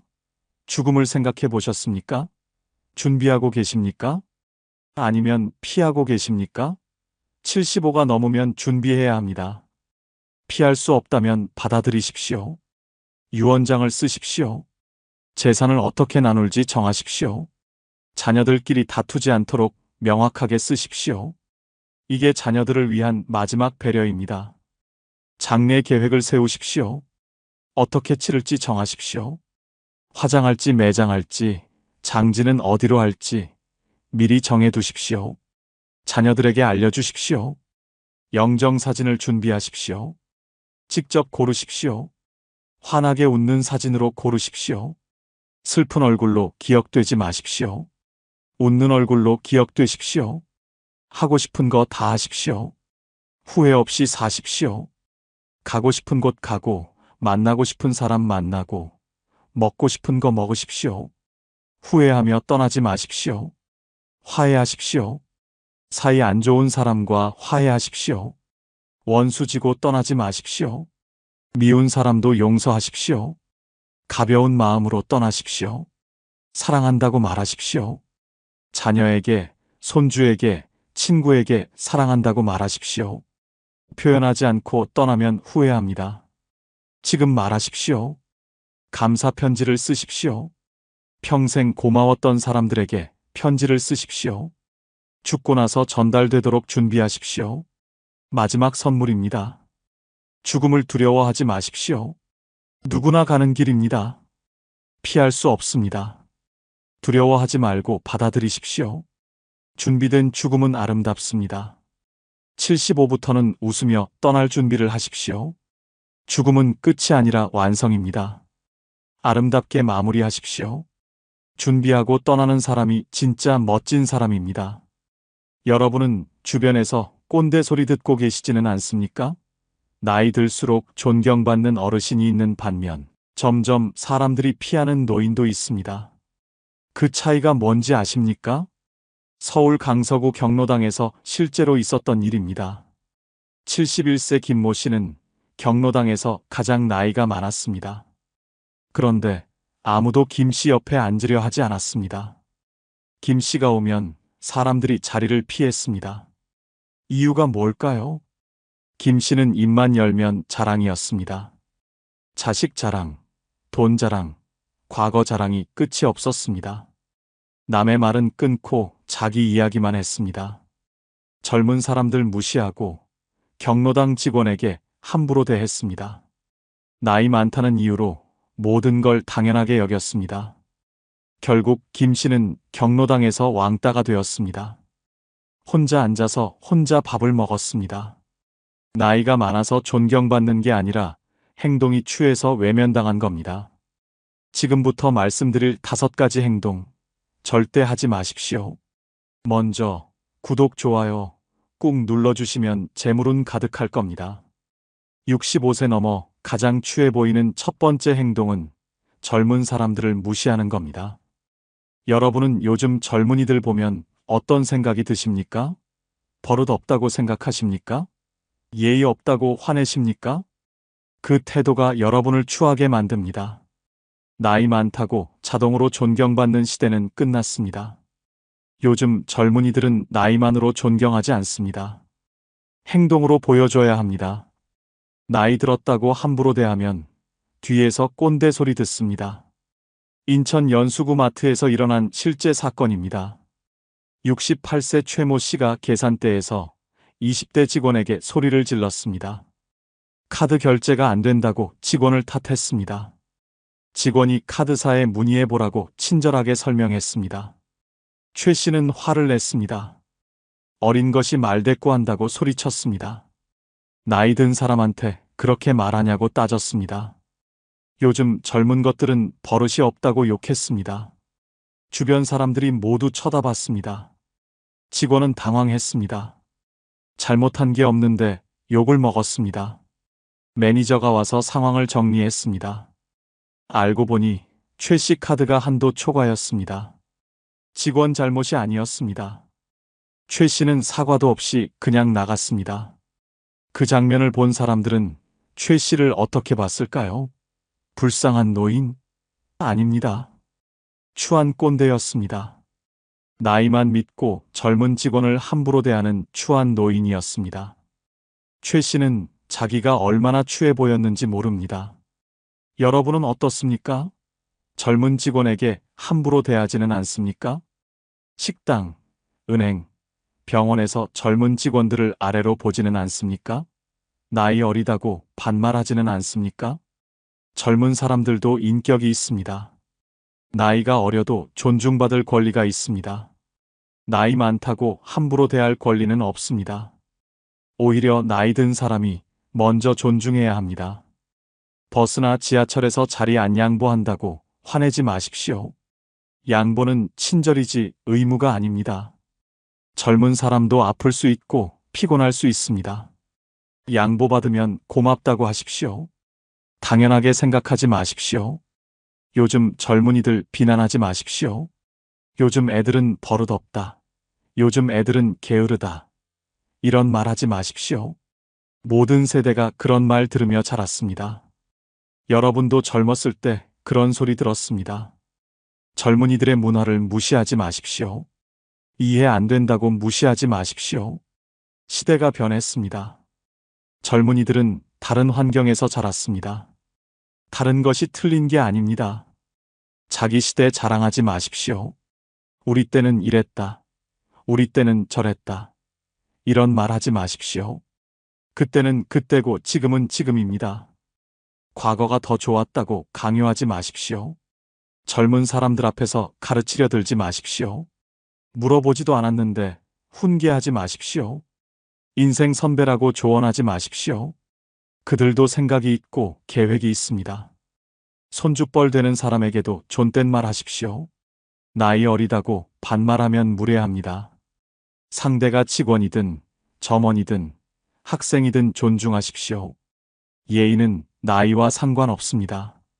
젊은 사람들에게 배우십시오. 그들이 더 잘 아는 게 많습니다. 스마트폰, 컴퓨터, 새로운 문화, 이런 것들은 젊은이들이 전문가입니다. 겸손하게 배우는 자세를 가지십시오. 젊은 사람을 무시하는 순간 여러분이 추해집니다. 나이는 권력이 아닙니다. 나이는 책임입니다. 나이 든 사람이 먼저 존중하고, 먼저 이해하고, 먼저 배려해야 합니다. 그래야 진짜 어른입니다. 존경받고 싶으면 존경받을 행동을 하십시오. 나이만으로는 존경받지 못합니다. 젊은이들을 존중하는 어르신이 아름답습니다. 함부로 대하는 노인은 추합니다. 65세 넘어 가장 추해 보이는 두 번째 행동은 자식 자랑, 돈 자랑하는 겁니다. 여러분은 사람 만나면 자식 이야기부터 하십니까? 우리 아들이 어디 다닌다. 우리 며느리가 뭐 한다. 이런 자랑 늘어놓으십니까? 듣는 사람이 얼마나 지겨운지 아십니까? 자식 자랑만큼 듣기 싫은 게 없습니다. 자랑하는 사람만 신납니다. 듣는 사람은 고역입니다. 특히 자식 없는 사람이나 자식 관계가 안 좋은 사람 앞에서 자식 자랑하면 정말 잔인합니다. 대전 서구 경로당에서 벌어진 실제 이야기입니다. 70세 조모 씨는 경로당의 자랑 대장이었습니다. 매일 자식 이야기만 했습니다. 아들이 대기업 부장이라는 이야기, 며느리가 의사라는 이야기, 손주가 명문대 간다는 이야기를 매일 반복했습니다. 처음에는 사람들이 축하해 줬습니다. 아들 잘 됐다고, 부럽다고 말해 줬습니다. 하지만 매일 같은 이야기를 들으니 지겨워졌습니다. 조 씨는 그만할 줄 몰랐습니다. 오히려 더 구체적으로 자랑했습니다. 조 씨는 돈 자랑도 했습니다. 아들이 용돈을 얼마 줬다. 명절에 얼마 받았다. 집이 얼마짜리다. 끝도 없이 자랑했습니다. 해외여행 다녀온 이야기도 빠지지 않았습니다. 사진까지 보여주며 자랑했습니다. 경로당 사람들이 하나둘 조 씨를 피하기 시작했습니다. 조 씨가 오면 대화를 끊었습니다. 조 씨 옆자리는 항상 비어 있었습니다. 조 씨와 단둘이 남는 걸 피했습니다. 조 씨는 이유를 몰랐습니다. 어느 날 한 회원이 참다 못해 말했습니다. 자랑 좀 그만하라고, 듣기 싫다고, 우리도 자식 있다고 소리쳤습니다. 조 씨는 충격받았습니다. 자기는 그냥 이야기한 건데 자랑으로 들렸다는 걸 그제야 알았습니다. 여러분은 어떻습니까? 혹시 자식 이야기만 하고 계시지는 않습니까? 만나는 사람마다 자식 자랑하고 계시지는 않습니까? 뒤에서 사람들이 피하고 있는 건 아닙니까? 자식은 자식 인생입니다. 자식 잘 된 게 여러분 자랑이 아닙니다. 자식이 성공했다고 여러분이 성공한 게 아닙니다. 자식과 여러분은 별개입니다. 자식 업적으로 자기를 포장하지 마십시오. 자식 자랑은 한두 번이면 충분합니다. 처음 만난 사람에게 한 번 이야기하면 됩니다. 같은 사람에게 반복하지 마십시오. 사람들은 이미 다 압니다. 또 들으면 지겹습니다. 상대방 형편을 생각하십시오. 자식 없는 사람 앞에서 자식 자랑하지 마십시오. 자식과 사이 안 좋은 사람 앞에서 자식 이야기하지 마십시오. 그 사람이 얼마나 마음 아픈지 생각해 보십시오. 돈 자랑도 마찬가지입니다. 여행 갔다 왔다고 자랑하지 마십시오. 비싼 옷 샀다고 자랑하지 마십시오. 용돈 많이 받았다고 자랑하지 마십시오. 듣는 사람 기분 상합니다.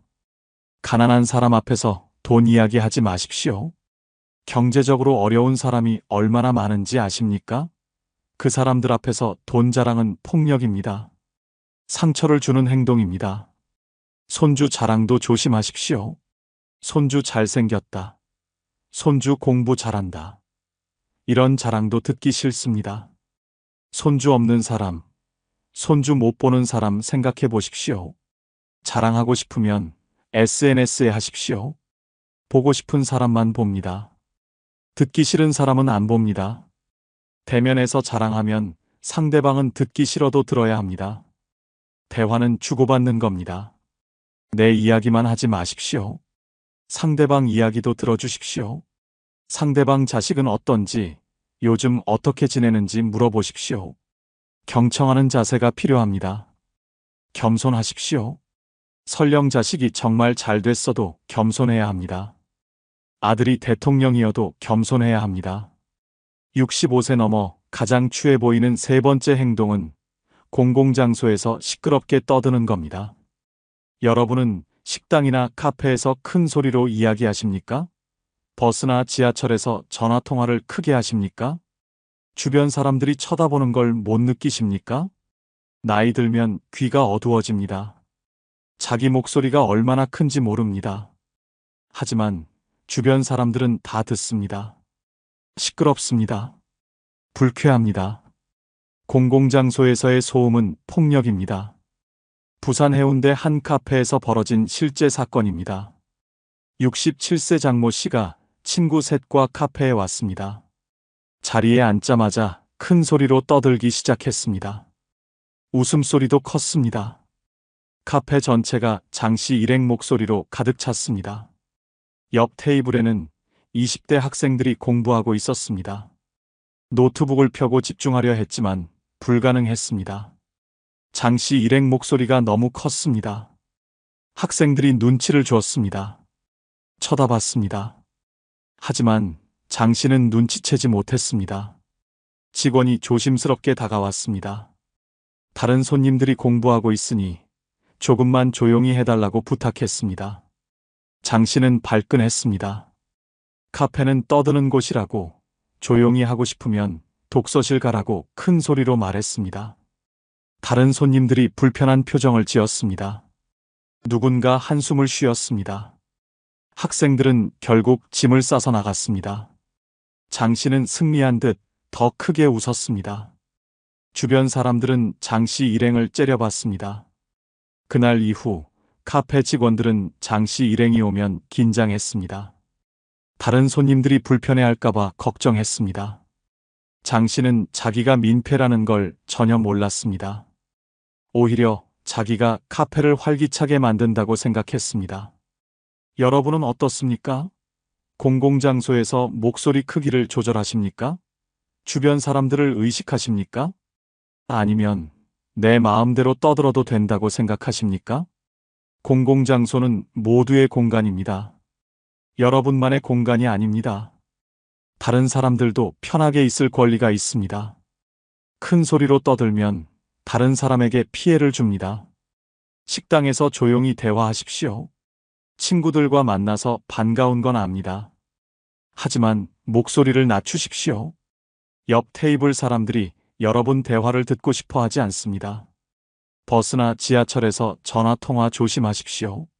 꼭 받아야 하면 작은 소리로 짧게 하십시오. 길게 통화하지 마십시오. 사적인 이야기를 모든 승객이 듣게 하지 마십시오. 병원 대기실에서 떠들지 마십시오. 아픈 사람들이 쉬고 있습니다. 조용히 기다리십시오. 친구 만났다고 큰 소리로 인사하지 마십시오. 영화관에서는 절대 말하지 마십시오. 영화 보는 중에 옆 사람에게 말 걸지 마십시오. 핸드폰도 무음으로 해두십시오. 영화 보러 온 사람들 방해하지 마십시오. 도서관에서는 숨소리도 조심하십시오. 도서관은 조용해야 하는 곳입니다. 친구 만나서 반갑다고 떠들지 마십시오. 도서관에서 만났으면 밖으로 나가서 이야기하십시오. 경로당은 괜찮다고요? 아닙니다. 경로당도 공공장소입니다. 시끄럽게 떠들면 조용히 있고 싶은 사람이 불편합니다. 경로당에서도 적당한 목소리로 이야기하십시오. 귀가 어두워서 큰 소리로 말한다고요? 보청기를 사용하십시오.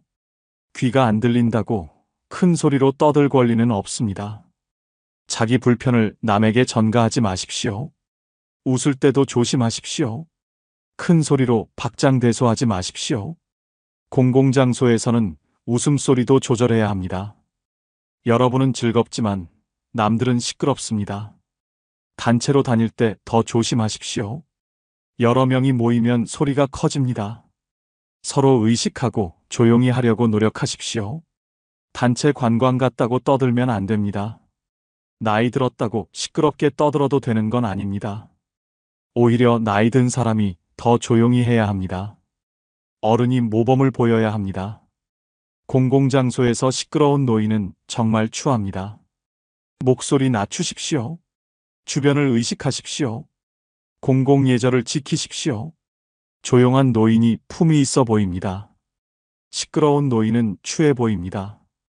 65세 넘어 가장 추해 보이는 네 번째 행동은 공짜를 밝히는 겁니다. 여러분은 무료라는 말만 들으면 줄 서십니까? 할인받으려고 안 필요한 것도 사십니까? 나이 들었다고 공짜 받는 게 당연하다고 생각하십니까? 그 모습이 정말 추합니다. 공짜 좋아하는 건 인간의 본능입니다. 하지만 너무 티내면 추해집니다. 특히 경제적으로 여유 있으면서도 공짜에 집착하면 정말 볼품없습니다. 품위를 스스로 떨어뜨리는 행동입니다. 광주 동구 한 백화점에서 벌어진 충격적인 사건입니다. 69세 남모 씨는 백화점 식품 코너 시식 행사에 매일 나타났습니다. 시식용 햄, 치즈, 과일을 먹으러 왔습니다. 한두 개가 아니라 대여섯 개씩 먹었습니다. 직원이 시식은 한 개만 해달라고 부탁했습니다. 남 씨는 화를 냈습니다. 나이 든 사람한테 그렇게 말하냐고, 공짜로 주는 거 아니냐고 소리쳤습니다. 다른 손님들이 쳐다봤습니다. 남 씨는 부끄러운 줄 몰랐습니다. 남 씨는 거기서 멈추지 않았습니다. 시식 코너를 돌며 배를 채웠습니다. 점심 대용으로 시식만 먹고 다녔습니다. 백화점 직원들이 남 씨를 알아봤습니다. 시식 도둑이라고 수군댔습니다. 어느 날 남 씨가 시식 코너에서 과일을 한 움큼 집어 가방에 넣는 걸 직원이 봤습니다. 직원이 말렸습니다. 남 씨는 발뺌했습니다. 그냥 먹으려고 한 거라고 변명했습니다. CCTV를 확인하자고 하자 그제야 인정했습니다. 백화점 측은 남 씨에게 출입 금지 조치를 내렸습니다. 남 씨는 억울하다고 항변했습니다. 공짜로 주는 거 먹었을 뿐인데 왜 그러냐고 따졌습니다. 자기가 얼마나 추한 행동을 했는지 끝까지 몰랐습니다. 여러분은 어떻습니까? 시식 코너에서 너무 많이 먹지는 않습니까? 무료라는 말만 들으면 안 필요한 것도 챙기십니까? 공짜에 집착하는 모습을 남들이 어떻게 볼지 생각해 보셨습니까? 시식은 맛을 보라는 겁니다. 배 채우라는 게 아닙니다. 한 개 먹고 맛있으면 사는 겁니다. 여러 개 먹으면 민폐입니다. 특히 뒤에 사람들이 기다리는데 혼자 여러 개 먹으면 정말 추합니다. 무료 행사에 몰려가지 마십시오. 은행에서 무료로 뭘 준다고 하면 줄 서지 마십시오. 필요 없는 물건 받아서 뭐 하십니까? 집에 쌓아두기만 합니다. 공짜라고 다 좋은 게 아닙니다. 할인에 속지 마십시오. 할인한다고 안 필요한 것 사지 마십시오. 할인받으려고 필요 없는 걸 사면 오히려 손해입니다. 돈 아끼려다 돈 낭비합니다. 경로 우대과하게 요구하지 마십시오. 노인 할인이 있는지 물어보는 건 괜찮습니다. 하지만 없다고 화내지 마십시오. 할인은 의무가 아니라 서비스입니다. 감사히 받고 없으면 정가 내십시오. 공짜 밥 먹으러 다니지 마십시오. 경로당 무료 급식, 복지관 무료 식사, 이런 건 정말 어려운 사람을 위한 겁니다. 경제적 여유가 있으면 이용하지 마십시오. 정말 필요한 사람에게 양보하십시오. 무료 강좌에만 등록하지 마십시오. 돈 내는 강좌는 안 가고 무료만 찾아다니지 마십시오. 배우고 싶으면 돈 내고 배우십시오. 무료만 찾으면 선택의 폭이 좁아집니다. 공짜 신보는 얼굴에 나타납니다. 공짜만 밝히는 사람은 표정이 다릅니다. 눈빛이 다릅니다. 사람들이 다 압니다. 공짜 좋아하는 사람이라고 소문납니다. 돈이 없어서 공짜를 찾는 건 이해합니다. 하지만 돈 있으면서 공짜 밝히는 건 추합니다. 자식한테 받은 용돈 아끼려고 공짜만 찾는 건 어리석습니다. 당당하게 돈 내고 사십시오. 할인 안 되면 정가 내십시오. 공짜 아니면 안 하겠다는 태도 버리십시오. 돈 쓸 때 당당한 사람이 멋있어 보입니다. 베풀 줄 아는 사람이 되십시오. 받기만 하지 말고 주기도 하십시오. 후배들 밥 사주십시오. 봉사단체에 기부하십시오. 주는 사람이 품격 있어 보입니다. 젊은 사람들 앞에서 더 조심하십시오. 젊은이들이 노인 보는 시선이 곱지 않은 이유가 뭔지 아십니까? 공짜 밝히고 할인 요구하고 시식 코너에서 배 채우는 모습 때문입니다. 공짜를 밝히는 순간 품위가 떨어집니다. 나이 들수록 돈보다 품위가 중요합니다. 공짜 받아서 몇천 원 아끼는 것보다 품위 지키는 게 더 가치 있습니다. 공짜 밝히는 노인은 추합니다. 당당하게 돈 쓰는 노인이 멋있습니다. 65세 넘어 가장 추해 보이는 다섯 번째 행동은 자기 방식을 강요하는 겁니다. 여러분은 남들에게 이래라 저래라 간섭하십니까? 내가 옳다고 생각하는 걸 남에게 강요하십니까? 물어보지도 않았는데. 훈계하십니까? 그 꼰대 같은 행동이 사람들을 떠나게 만듭니다. 나이가 들면 경험이 쌓입니다. 인생을 많이 살았습니다. 그래서 자기가 옳다고 확신합니다. 하지만 세상은 변했습니다. 과거의 정답이 지금의 정답이 아닙니다. 자기 방식만 고집하면 꼰대입니다. 수원 영통구 한 아파트에서 일어난 실제 사건입니다. 66세 윤모 씨는 아파트 부녀회장이었습니다. 윤 씨는 자기 방식대로 모든 걸 결정했습니다. 주민들 의견은 듣지 않았습니다. 무조건 자기가 옳다고 믿었습니다. 윤 씨는 회의 때마다 일방적으로 말했습니다. 젊은 주민들이 의견을 내면 경험 없다고 무시했습니다. 우리 때는 이렇게 했다고, 이게 정답이라고 강요했습니다. 다른 방법은 틀렸다고 단정했습니다. 아파트 주민 행사를 준비할 때였습니다. 젊은 주민들이 온라인 신청 시스템을 제안했습니다.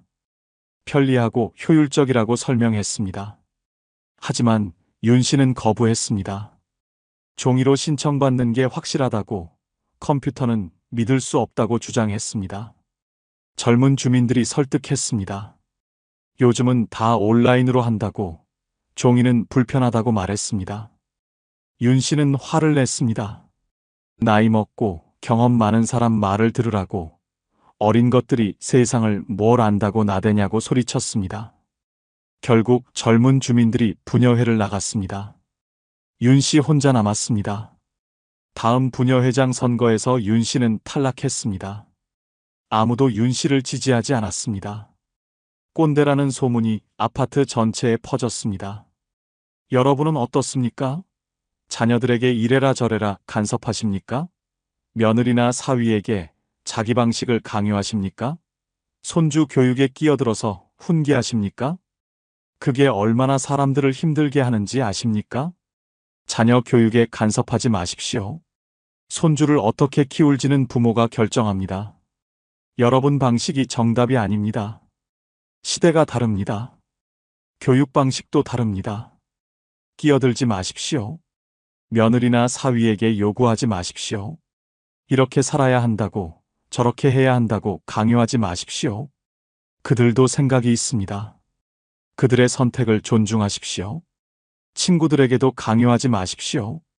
이 병원 가라, 저 약 먹으라, 이거 해라, 저거 하지 마라, 이런 말 하지 마십시오.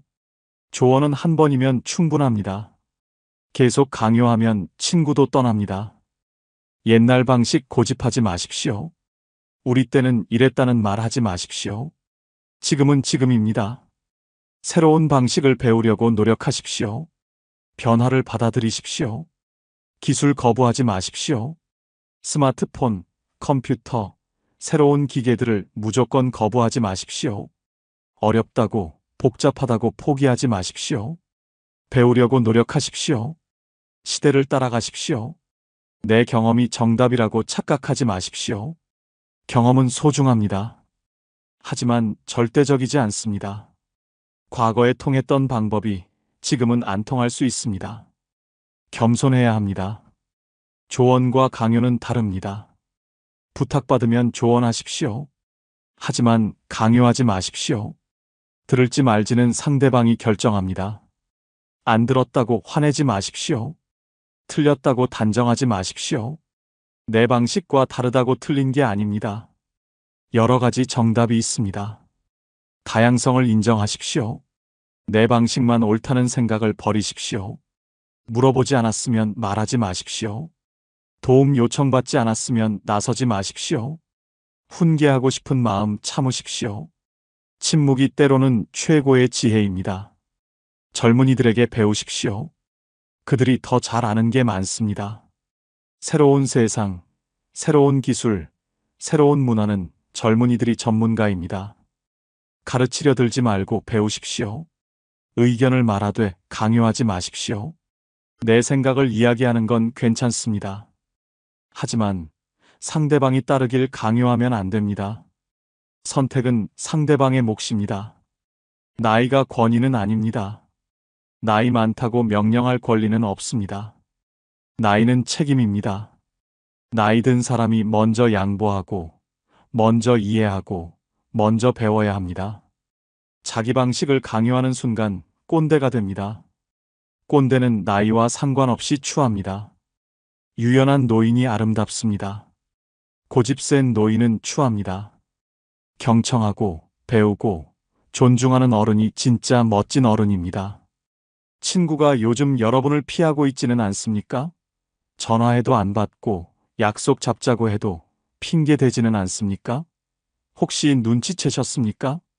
그 친구가 여러분을 무시하고 있다는 걸 말입니다. 평생 친하게 지내던 친구였습니다. 젊었을 때는 형제처럼 지냈습니다. 그런데 나이가 들면서 뭔가 달라졌습니다. 친구가 만나기 싫어합니다. 연락도 뜸해졌습니다. 만나도 예전 같지 않습니다. 왜 그럴까요? 친구가 여러분을 무시하기 시작했기 때문입니다. 무시당하는 건 정말 서럽습니다. 특히 오랜 친구에게 무시당하면 마음이 너무 아픕니다. 하지만 더 슬픈 건 본인만 모른다는 겁니다. 친구는 이미 무시하고 있는데 본인은 눈치도 못 챕니다. 혼자 좋아하며 친구라고 생각합니다. 지금부터 말씀드릴 5가지 신호, 하나라도 해당되면 친구가 여러분을 무시하고 있는 겁니다. 받아들이기 힘들겠지만 현실을 직시하십시오. 무시당하며 매달리지 마십시오. 좋아요 꾹 눌러주시고 주변에 많은 공유 부탁드립니다. 친구가 나를 무시하는 첫 번째 신호는 전화를 안 받는 겁니다. 여러분이 전화하면 친구가 받습니까? 아니면 나중에 문자로 무슨 일이냐고 물어봅니까?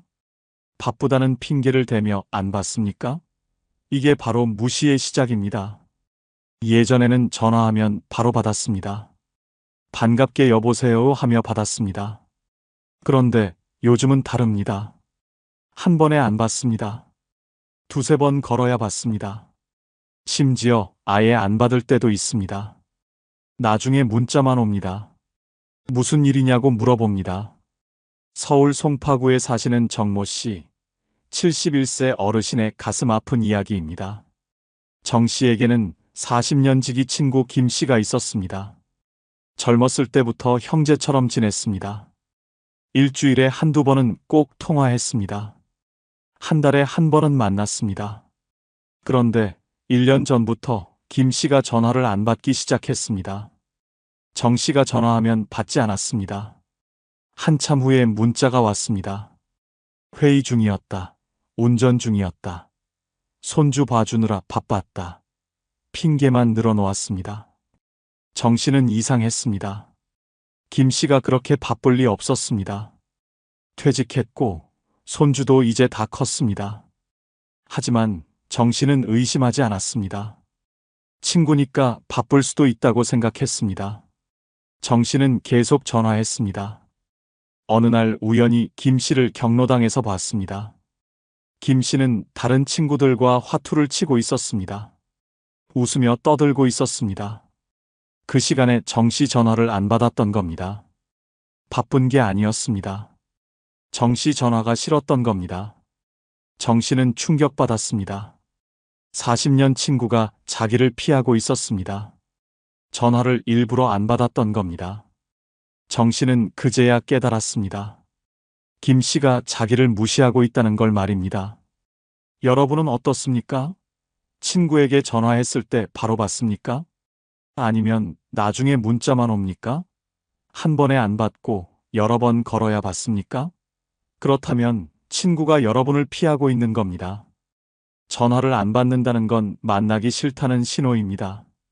정말 바쁘면 나중에라도 전화합니다.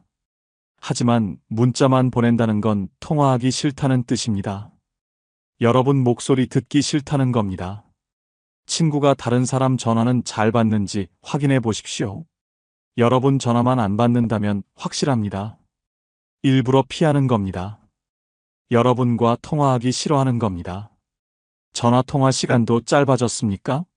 예전에는 1시간씩 통화했는데 요즘은 5분도 안 되어 끊습니까? 바쁘다고 할 일 있다고 서둘러 끊습니까? 그것도 무시의 신호입니다. 통화 중에 성의 없이 대답합니까? 응, 그래, 알았어. 이런 식으로 건성으로 대답합니까?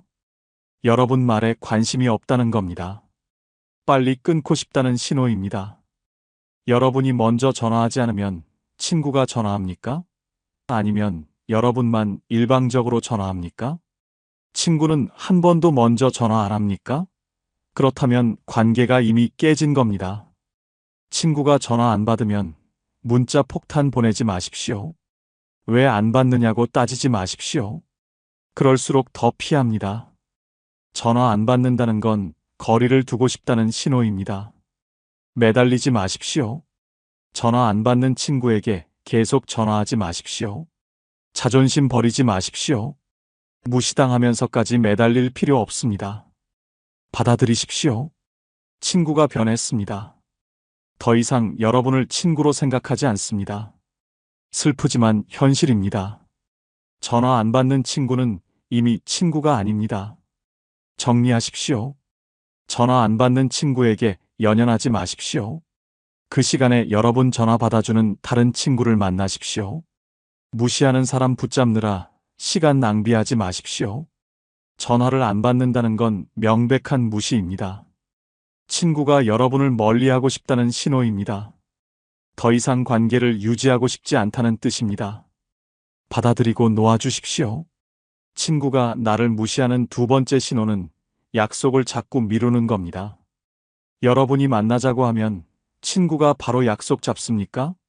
아니면 나중에 보자고, 다음에 보자고 미룹니까? 핑계를 대며 약속을 회피합니까? 이게 바로 여러분을 만나기 싫다는 신호입니다. 예전에는 만나자고 하면 당장 내일이라도 만났습니다. 언제 어디서 만날까 신나게 계획했습니다. 그런데 지금은 다릅니다. 만나자고 하면 애매하게 대답합니다. 다음 주에, 다다음 주에, 바쁘니까, 나중에, 이렇게 계속 미룹니다. 부산 남구에 사시는 강모 씨, 74세 어르신의 씁쓸한 이야기입니다.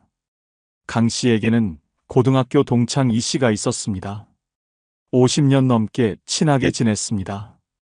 한 달에 한 번은 꼭 만나서 밥 먹고 차 마셨습니다. 둘도 없는 친구였습니다. 그런데 2년 전부터 이 씨가 약속을 미루기 시작했습니다. 강 씨가 다음 주에 만나자고 하면 이 씨는 그때는 안 된다고 했습니다. 손주 봐줘야 한다고, 병원 가야 한다고, 집안일 있다고 핑계를 댔습니다. 강 씨는 그럼 언제 되냐고 물었습니다. 이 씨는 나중에 연락하겠다고 했습니다. 하지만 연락은 오지 않았습니다. 강 씨가 다시 연락하면 또 미뤘습니다. 이런 일이 반복됐습니다. 1년 동안 강 씨는 이 씨에게 10번도 넘게 만나자고 했습니다. 하지만 단 한 번도 만나지 못했습니다. 이 씨는 항상 바빴습니다. 항상 일이 있었습니다. 강 씨는 계속 기다렸습니다. 언젠가는 만날 수 있을 거라고 믿었습니다. 그러던 어느 날 강 씨는 충격적인 장면을 목격했습니다. 식당에서 밥을 먹는데 이 씨가 보였습니다. 다른 친구들과 웃으며 식사하고 있었습니다. 이 씨는 강 씨를 못 본 척했습니다. 강 씨는 그 순간 깨달았습니다. 이 씨가 자기만 안 만나는 거라는 걸 말입니다. 강 씨는 배신감을 느꼈습니다. 바쁘다던 친구가 다른 사람들과는 만나고 있었습니다. 손주 봐준다던 핑계가 거짓말이었습니다. 강 씨만 피하고 있었던 겁니다. 강 씨는 그날 이후 이 씨에게 연락하지 않았습니다. 여러분은 어떻습니까? 친구에게 만나자고 했을 때 바로 약속이 잡힙니까? 아니면 계속 미뤄집니까? 나중에 보자는 말만 듣습니까? 구체적인 날짜는 안 잡힙니까? 약속을 미룬다는 건 만나기 싫다는 뜻입니다. 정말 만나고 싶으면 바쁘더라도 시간을 냅니다. 하지만 계속 미룬다는 건 만날 생각이 없다는 겁니다. 여러분과 시간 보내고 싶지 않다는 신호입니다. 친구가 다른 사람들과는 잘 만나는지 확인해 보십시오. SNS를 보십시오. 다른 친구들과 만난 사진을 올립니까? 여러분하고만 안 만난다면 확실합니다. 일부러 피하는 겁니다. 약속을 잡아도 당일에 취소합니까? 갑자기 몸이 안 좋다고, 급한 일이 생겼다고 취소합니까? 한두 번이 아니라 계속 그럽니까? 그것도 무시의 신호입니다. 만나기 직전까지도 망설이다 취소하는 겁니다. 약속 시간에 늦게 옵니까? 30분, 1시간씩 늦습니까? 미안하다는 말도 없이 당연하게 늦습니까? 여러분과의 약속을 중요하게 생각하지 않는다는 뜻입니다. 만나도 빨리 헤어지려 합니까? 밥만 먹고 바로 일어섭니까? 차 한잔 하자는 제안을 거절합니까? 집에 가야 한다고 할 일 있다고 서두릅니까? 여러분과 오래 있기 싫다는 신호입니다. 여러분만 일방적으로 약속을 잡으려 합니까? 친구는 먼저 만나자는 말 한 번도 안 합니까? 항상 여러분이 먼저 연락해야 합니까? 그렇다면 관계가 끝난 겁니다. 매달리지 마십시오. 계속 미루는 친구에게 집착하지 마십시오. 만나자고 애걸하지 마십시오. 자존심 지키십시오. 만나기 싫어하는 사람 붙잡을 필요 없습니다. 거절을 받아들이십시오. 약속을 미룬다는 건 부드러운 거절입니다. 직접적으로 싫다고 말 못해서 미루는 겁니다. 눈치채야 합니다. 더 이상 연락하지 마십시오. 정리하십시오. 약속 안 잡히는 친구는 이미 친구가 아닙니다. 여러분 시간 낭비하지 마십시오. 그 시간에 여러분을 만나고 싶어 하는 다른 친구를 만나십시오. 새 친구를 사귀십시오. 늙은 친구가 떠나면 새 친구를 만드십시오. 경로당, 복지관에 가면 새 친구를 사귈 수 있습니다. 무시하는 친구에게 연연하지 마십시오. 약속을 자꾸 미루는 건 명백한 무시입니다. 여러분을 피하고 싶다는 신호입니다. 더 이상 관계를 원하지 않는다는 뜻입니다. 받아들이고 놓아주십시오. 무시당하며 매달리는 건 비참합니다. 친구가 나를 무시하는 세 번째 신호는 여러분 말에 관심이 없다는 겁니다. 여러분이 이야기할 때 친구가 제대로 듣습니까? 아니면 딴청 피우고 핸드폰만 봅니까? 대충 듣고 엉뚱한 대답을 합니까? 이게 바로 여러분을 무시하는 신호입니다. 예전에는 여러분 말에 귀 기울였습니다. 끄덕이며 들었습니다. 질문도 하고 공감도 했습니다. 그런데 지금은 다릅니다. 건성으로 듣습니다. 눈도 안 마주칩니다. 그래, 이런 대답만 합니다. 관심이 없는 겁니다. 대구 중구에 사시는 박모 씨, 73세 어르신의 서글픈 이야기입니다. 박 씨에게는 30년 지기 친구 최 씨가 있었습니다. 젊었을 때부터 서로의 고민을 나누던 사이였습니다. 무슨 일 있으면 제일 먼저 찾는 친구였습니다. 박 씨는 최근에 건강 문제로 고민이 많았습니다. 병원에서 당뇨 진단을 받았습니다. 걱정이 되어서 최 씨에게 전화했습니다. 고민을 털어놓고 싶었습니다. 위로받고 싶었습니다. 박 씨는 당뇨 진단받은 이야기를 했습니다. 앞으로 어떻게 관리해야 할지, 약은 평생 먹어야 하는지 걱정을 쏟아냈습니다. 최 씨는 듣고 있었습니다. 하지만 반응이 이상했습니다. 그래, 알았어. 이런 대답만 했습니다. 박 씨가 물었습니다. 내 말 듣고 있냐고, 무슨 생각하냐고 물었습니다. 최 씨는 당황하며 듣고 있다고 했습니다. 하지만 박 씨 이야기 내용을 제대로 기억하지 못했습니다. 당뇨라고 했는지 고혈압이라고 했는지도 헷갈려 했습니다. 박 씨는 상처받았습니다. 자기 고민을 진지하게 듣지 않았다는 게 분명했습니다. 최 씨는 다른 생각을 하며 건성으로 듣고 있었던 겁니다. 박 씨는 그날 전화를 끊으며 울었습니다. 30년 친구가 자기 말에 관심이 없다는 게 너무 슬펐습니다. 며칠 후 박 씨가 다시 최 씨에게 연락했습니다. 이번에는 다른 이야기를 했습니다.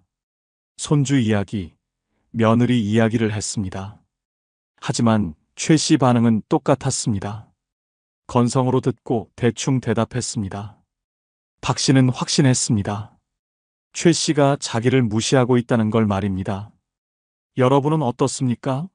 친구가 여러분 이야기를 귀 기울여 듣습니까? 아니면 딴청 피웁니까? 핸드폰 보면서 듣습니까? 눈도 안 마주치고 그래, 이런 대답만 합니까? 관심 없는 사람은 티가 납니다. 제대로 안 들으니까 엉뚱한 대답을 합니다. 방금 한 이야기를 또 물어봅니다. 여러분이 한 말을 기억하지 못합니다. 듣는 척만 하고 실제로는 안 듣는 겁니다. 여러분 이야기를 중간에 자릅니까? 여러분이 말하는데 끼어들어서 자기 이야기를 합니까? 여러분 이야기는 중요하지 않다고 생각하는 겁니다. 관심이 없는 겁니다. 질문을 하지 않습니까? 여러분이 이야기해도 아무것도 안 물어봅니까? 그냥 듣기만 하고 끝입니까? 관심이 있으면 질문합니다. 더 알고 싶어 합니다. 질문이 없다는 건 관심이 없다는 뜻입니다. 공감을 안 해줍니까? 여러분이 힘든 이야기를 해도 위로 한마디 없습니까? 기쁜 이야기를 해도 축하해주지 않습니까? 감정적인 반응이 전혀 없습니까? 무관심의 증거입니다. 주제를 바꾸려 합니까? 여러분 이야기 듣다가 갑자기 다른 이야기를 꺼냅니까? 여러분 이야기가 지루하다는 신호입니다. 빨리 다른 이야기 하고 싶다는 뜻입니다. 말이 끝나기도 전에 핸드폰을 봅니까? 카톡 확인하고 뉴스 보고 게임합니까? 여러분보다 핸드폰이 더 중요하다는 겁니다. 명백한 무시입니다. 여러분 의견을 무시합니까? 여러분이 제안해도 안 된다고만 합니까?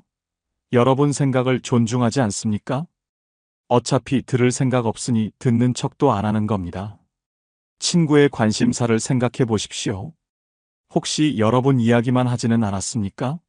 친구가 관심 없는 주제를 계속 말하지는 않았습니까? 일방적인 대화를 강요하지는 않았습니까?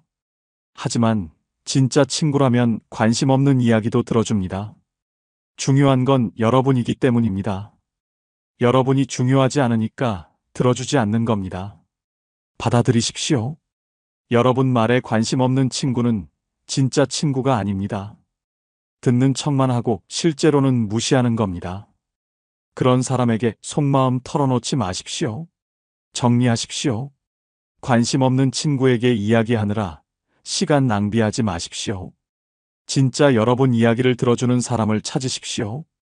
경청해주는 친구가 진짜 친구입니다. 여러분 말에 관심 없다는 건 명백한 무시입니다. 여러분을 중요하게 생각하지 않는다는 신호입니다.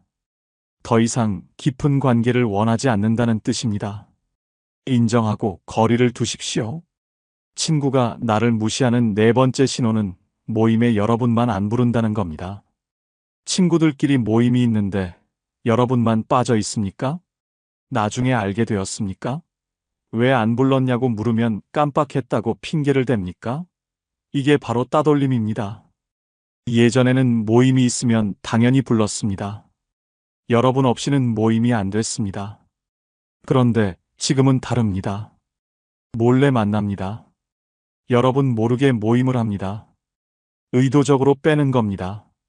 인천 부평구에 사시는 유모 씨, 70세 어르신의 충격적인 이야기입니다. 유 씨는 고등학교 동창회 회원이었습니다. 10명 정도 되는 친구들이 한 달에 한 번씩 정기적으로 만났습니다. 유 씨는 한 번도 빠진 적이 없었습니다. 그런데 3개월 전부터 이상했습니다. 동창회 모임 연락이 안 왔습니다. 유 씨는 이번 달은 모임이 없나 보다 생각했습니다.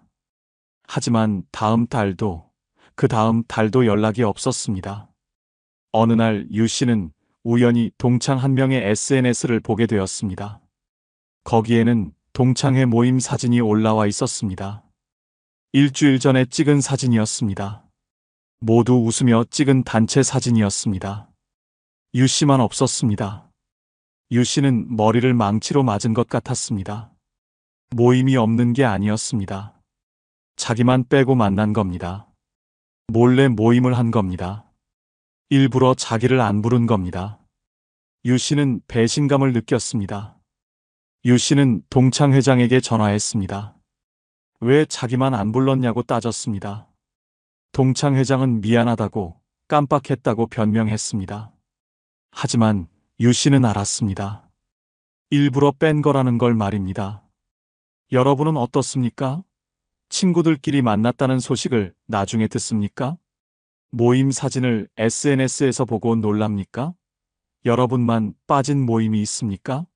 그렇다면 따돌림 당하는 겁니다. 한두 번은 실수일 수 있습니다. 하지만 계속 반복된다면 확실합니다. 일부러 안 부르는 겁니다. 여러분과 만나기 싫어하는 겁니다. 친구들이 여러분 앞에서 모임 이야기를 합니까? 아니면 조심스럽게 피합니까? 여러분 앞에서는 모임 이야기를 안 한다면 숨기는 겁니다. 여러분 모르게 만나고 싶다는 뜻입니다. 왜 따돌리는지 생각해 보십시오. 혹시 여러분이 모임 분위기를 망치지는 않았습니까? 자랑만 하거나 불평만 하지는 않았습니까? 다른 사람 말을 끊거나 무시하지는 않았습니까? 하지만 이유가 뭐든 따돌리는 건 잘못입니다. 싫으면 직접 말해야 합니다. 몰래 빼는 건 비겁한 겁니다. 그런 친구들과 어울릴 필요 없습니다. 받아들이십시오. 여러분을 모임에 안 부르는 친구들은 진짜 친구가 아닙니다. 더 이상 함께하고 싶어 하지 않습니다. 여러분이 없는 게 편하다고 생각합니다. 매달리지 마십시오. 억지로 끼려 하지 마십시오. 안 부르는 모임에 가고 싶다고 조르지 마십시오. 자존심 지키십시오. 원하지 않는 곳에 갈 필요 없습니다. 새로운 모임을 만드십시오. 여러분을 환영하는 사람들과 어울리십시오. 경로당, 복지관, 동호회에 가면 새 친구를 만날 수 있습니다. 따돌리는 사람들에게 연연하지 마십시오. 모임에 안 부른다는 건 명백한 무시입니다. 여러분을 배제하고 싶다는 신호입니다. 더 이상 친구로 생각하지 않는다는 뜻입니다. 인정하고 떠나십시오. 친구가 나를 무시하는 5번째 신호는 돈이 필요할 때만 연락한다는 겁니다. 평소에는 연락도 없다가 돈 빌려달라는 전화만 옵니까? 부탁할 일 있을 때만 찾습니까? 도움받고 나면 또 연락 끊깁니까? 이게 바로 여러분을 이용하는 겁니다. 진짜 친구는 도움 필요할 때만 찾지 않습니다. 평소에도 안부를 묻습니다. 그냥 보고 싶어서 연락합니다. 하지만 가짜 친구는 다릅니다. 필요할 때만 친구 행세합니다. 이용만 하고 버립니다. 광주 서구에 사시는 한모 씨, 72세 어르신의 뼈아픈 이야기입니다. 한 씨에게는 20년 지기 친구 조 씨가 있었습니다. 조 씨는 경제적으로 어려웠습니다. 한 씨는 여유가 있었습니다. 조 씨는 종종 한 씨에게 돈을 빌렸습니다. 처음에는 급한 일이 있다며 100만 원을 빌렸습니다. 한 씨는 친구니까 흔쾌히 빌려줬습니다. 조 씨는 고맙다고 했습니다. 곧 갚겠다고 약속했습니다. 하지만 돈을 받고 나서 조 씨는 연락이 끊어졌습니다. 3개월 후 조 씨에게서 전화가 왔습니다. 반가운 마음에 한 씨는 전화를 받았습니다. 하지만 조 씨는 안부 인사도 없이 바로 돈 이야기를 꺼냈습니다. 또 급한 일이 생겼다며 200만 원을 빌려달라고 했습니다. 한 씨는 당황했습니다. 전에 빌린 돈은 언제 갚을 거냐고 물었습니다. 조 씨는 미안하다고 다음 달에 같이 갚겠다고 했습니다. 한 씨는 또 빌려줬습니다. 친구를 믿었습니다. 하지만 조 씨는 약속을 지키지 않았습니다. 돈을 갚지 않았습니다. 연락도 안 했습니다. 한 씨가 전화하면 안 받았습니다. 6개월 후 조 씨는 또 전화했습니다. 또 돈이 필요하다고 했습니다. 한 씨는 그제야 깨달았습니다. 조 씨가 자기를 친구가 아니라 ATM으로 본다는 걸 말입니다. 돈 필요할 때만 연락하는 거라는 걸 알았습니다.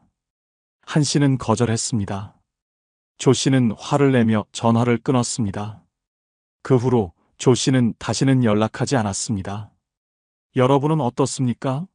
친구가 평소에는 연락 없다가 부탁할 일이 있을 때만 연락합니까? 돈 빌려달라고만 합니까? 도움받고 나면 또 연락 끊깁니까? 그렇다면 이용당하는 겁니다. 진짜 친구인지 확인하십시오. 여러분이 어려울 때 도와줍니까? 아니면 받기만 합니까? 일방적으로 주기만 한다면 친구가 아닙니다. 거머리입니다. 거절할 줄 아십시오.